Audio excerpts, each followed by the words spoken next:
We were born May 28, 1943, when they called us the 303rd Troop Carrier Squadron.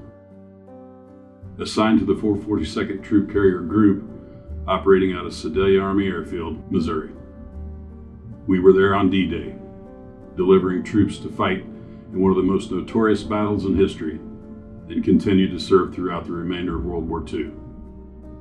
Inactivated in 46 and reactivated in 49 in Fairfax Field, Kansas City, Kansas, the 303rd Troop Carrier Squadron was officially assigned to the Air Force Reserve. During the Korean War, the squadron sent its C-119 flying boxcars and pilots out to active duty units to support coalition forces with cargo and personnel drops. The squadron's C-124s were activated during the Berlin crisis in '61, and from '66 to '71 provided support for ongoing activities in Southeast Asia through the Vietnam War. In 1982, we were no longer carriers, but fighters, flying the A-10 Thunderbolt II, affectionately known as the Warthog. We became the 303rd Fighter Squadron. After the attacks on 9/11, we flew back-to-back combat missions in support of Operations Enduring Freedom, Iraqi Freedom, and Freedom Sentinel, 8 different times. During the most tumultuous times in the Middle East, we provided close air support, combat search and rescue, and forward air control combat capability. We are a combat-laden and proven fighter pilot organization, and we stand upon the shoulders of giants. You will hear from leaders this week, past and present, who have been instrumental to our heritage as the world's greatest fighter squadron. Seriously. We have cemented our legacy in the history books as a premier fighter pilot union, deploying and utilizing the tactics we practice at home at a moment's notice, anytime, anywhere. We defend our Constitution against all enemies, foreign and domestic, and we understand that our constitutional rights are earned, not given. We are the 303rd Fighter Squadron. Attack. We were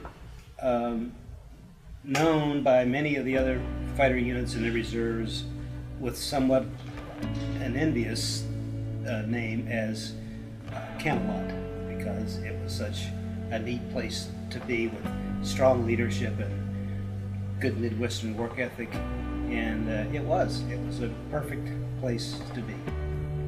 RG was a magical place to start a fighter squad if you had to convert 130s into A-10s. The fighter squadron, they're very selective about who they picked, and picked the best, and that's why they've had such a remarkable record. I met the 303rd in 1987. They were getting ready for their NATO TACAVAL deployment to Europe. I was the project officer for the NATO TACAVAL on the active duty side. I got sent to Belton, Missouri, which I didn't even know where it was, to find out who these guys were. And I brought my boss, who was a ops officer, with me, and I spent a week with these guys, and that's when I knew right away, this is where I want to end up. I went back, and the squadron commander, Colonel Hines, said, he goes, well, how bad's it going to be? Are they as weak as I think they are? And I said, boss, I think you got it backwards. I said, they're not the weak ones, we are. And at that point, that's when I knew I wanted to be part of the 303rd. I'd say what makes the unit really special are the dudes and the families that choose to come here. I mean, it's not LA, and it's not, the East Coast, where you might get a lot more attraction for people. There's not a whole lot around here, so the folks that end up coming into the unit they're either from the area or they want to come to where it's way more laid back than some of the other places. It was all worth it because it was a unit, it was so much fun being in the unit every day, just like you guys talked about, coming to work was fun. Mm-hmm. I chose to try to participate in the process of becoming a member of the 303rd, but they certainly did the choosing. It was hard to get in this unit. A lot of people, most everyone flying A-10s wanted to come here. So I was very fortunate. We when we hired people, we hired personalities, as opposed to, we hired people that would fit in the squadron, as opposed to hiring the top dog that had the patchwork, So we kind of avoided those egos, and then people that were willing to work together to get the job done. I think that's what made the squadron really, really special. I remember when I was up in Alaska, you guys came up there, and I decided that if I got out of the unit, and this is where I was going to apply, I wasn't going to apply anyplace else. So much so that when I left Alaska, I shipped my stuff to Missouri. The camaraderie. I'm going golfing on Friday with Mark Ronco, Tony Johnson, and Denny Taylor. And I go golfing all the time with the guys that are retired. They're my best friends. I knew from the get-go that this was a place that I wanted to call, my last ever fighter squadron, a place I wanted to be a part of. So you got to know people on a one name-to-name basis. You made friends with them. They understood that you appreciated them, and they didn't want to let you down. He's able to go over there because it's a good relationship with maintenance and arms, right? There's some units that maybe not have that, so he's comfortable at walking over and saying, "Hey, I want to help out, turn some wrenches here on the maintenance side." I think we had a great cadre of pilots, but we would not be able to be who we were if it wasn't for our maintainers. Those guys, I learned more about being a commander from the two chiefs that worked for me than I learned from any other book or anybody else. Those guys were just top shelf all the way around. Our relationship with maintenance is like none other, I think. We actually got the Aircraft Generation Squadron embedded in the squadron.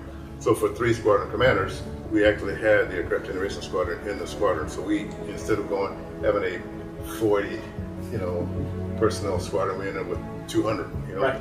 And I've always seen that maintenance and ops were adversarial, at least on active duty. We'd build a schedule, well, let's put this on there and see if they can deliver it. And they go, it's a maintenance time delivery. And so we go to the boss, it's their fault. No, it's their fault. And we were looking for reasons to blame the other unit. Whereas when we put the squadron and the maintenance unit together, every day, a production super would come over to the squadron and go, "What do you need today?" Right? And we'd say, "Okay, we need 16, sorties, 8 turn 8." They go, "How about an 8 turn 7?" Okay, if we can make that up tomorrow, okay, we can do that because we got this airplane coming out of hangar queen status and then we'll generate more airplanes.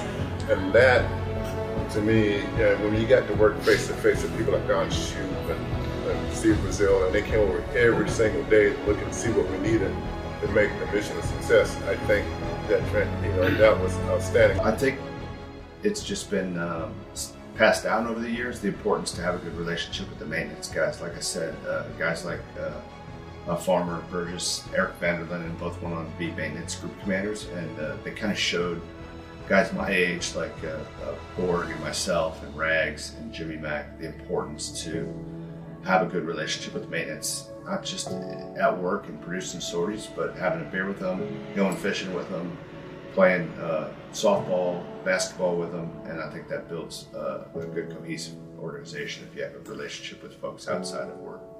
I think part of it starts, it's not really the turning wrenches, it starts with just having camaraderie with your crew chief. In '82, we were not happily received when we started the unit. And it had an all-ranks club, which was completely different than a Whiteman club. And we got the FaceTime of everybody from the comm squadron to the maintenance to ignitions. So you got to know people on a one name-to-name basis. You made friends with them. They understood that you appreciated them, and they didn't want to let you down. Early 90s when everything switched from being fun everything, we figured out our deployments by just where we wanted to go, and it just switched over to, hey, we're going to send you guys to real places, and everything else, and everything changed. First fixed wing squadron in the U.S. military, not just the Air Force, in the U.S. military that deployed into Iraq was the 303rd Fighter Squadron.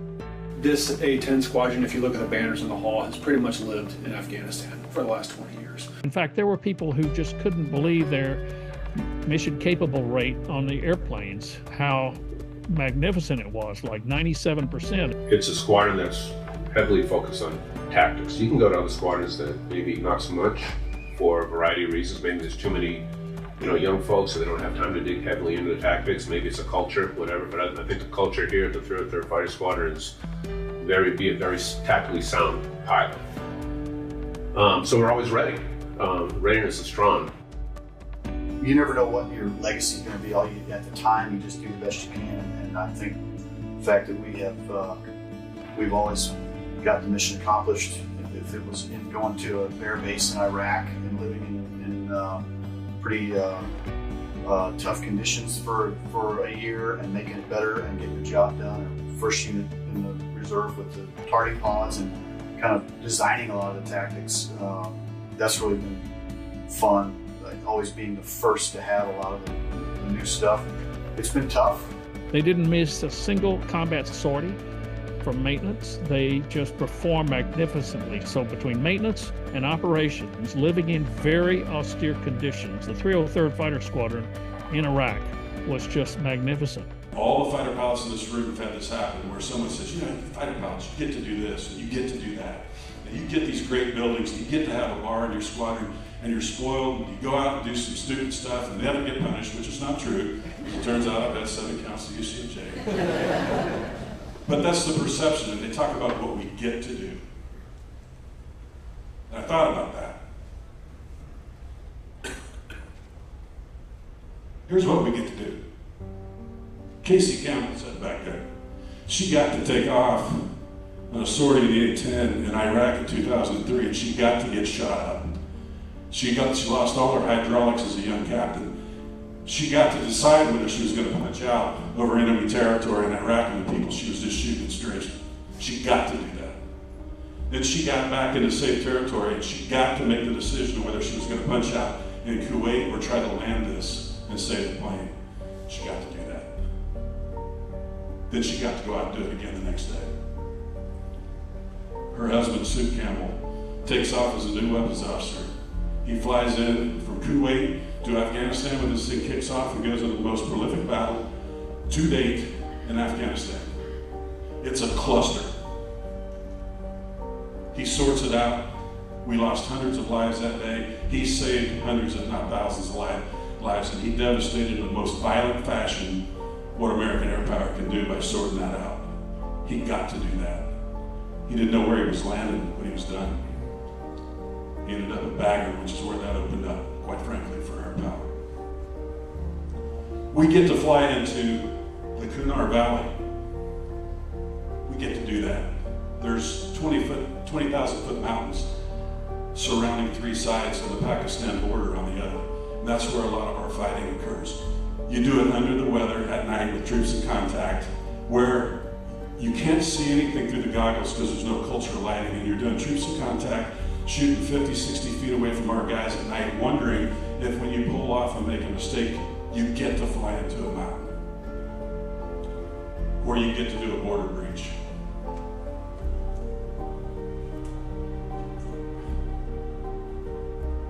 You get to sit over top of a young man calling in fire. And there's gunfire in the background. And he's begging, not begging, he's so professional. He's laying it out so that we can attack. And you do. And then he says, stop there, and you feel good for a second. And then you look to the north, and he says, it's coming in from the north. And then I get to hear him stop talking. He's never going to talk again. We get to do that. Don't be ashamed of your fighter pilot heritage. When you come back from these sorties and you're set with adrenaline pouring out of your body, you got the shakes, and you're trying to get yourself under control from the adrenaline so that you can get out of the airplane and look cool to your crew chief, because you never want to look like an idiot. I flew the last ever A-10 mission over there. Incredibly touching and fulfilling for me to get to have, the 303rd patch on my shoulder and do that. There's a great deal of uncertainty in the world today, and a great deal of uncertainty about the A-10 Enterprise. My most rewarding experiences so far have been how aggressively our squadron and its members have pursued tactical growth, moving on to new and upcoming mission sets that we might encounter anywhere in the world. We're not taking a knee. We're aggressively exploring new mission sets and new tactics and demonstrating capabilities that, frankly, not a lot of other units can do. And what it does is it's maintained our relevance and increasing our exposure by demonstrating that we have significant capabilities that we can bring to combatant commanders throughout the world. And that's been the most rewarding thing, is seeing the training exercises and the TDYs that we've planned and executed, making our guys better, making our young guys better, but also making our old crusty 05s better, because the dynamics of combat throughout the world are changing, and we are stepping up to the task. It's a by-name unit amongst units around the world because of its ability to think outside of the proverbial A-10 doctrinal box and hey, we're going to come up with something new and we're going to do this. And back to the relationships we talked about, maintenance buys in on that, and because they understand to stay relevant, you have to adapt, right? Well, it is the world's greatest fighter squadron. So if you want to come to the world's greatest fighter squadron, then there's only one choice. It's a fantastic venue. It's a great part of the country. You're going to get to fly with good people, get to work with good folks, and I think there's going to always be something here, and it's not going to go away. Whether that's 5th gen, 6th gen on, there's always going to be a mission here. It's a great location. In the end, I think that we'll always be able to attract quality people. I wanted to fly fighters, and I wanted to be part of the camaraderie that's here. Growing up kind of in the unit as a kid from my dad, and him being here for the last 20 years was a great opportunity to see not necessarily the operational side, but the camaraderie side of the unit. Every Christmas party, every 4th of July party was predominantly 3rd Fighter Squadron members and families, and seeing the friendships that developed here at the squadron, but then outside the squadron, and how his best friends are, my role models growing up and still are. We had some awesome people that go clear back to the beginning of this Liberty violence. Jimmy Mack, not quite at the beginning with Jimmy Mack, but that group of guys and folks like Farmer Burgess and Rhino Ronco and Mad Dog Madeline.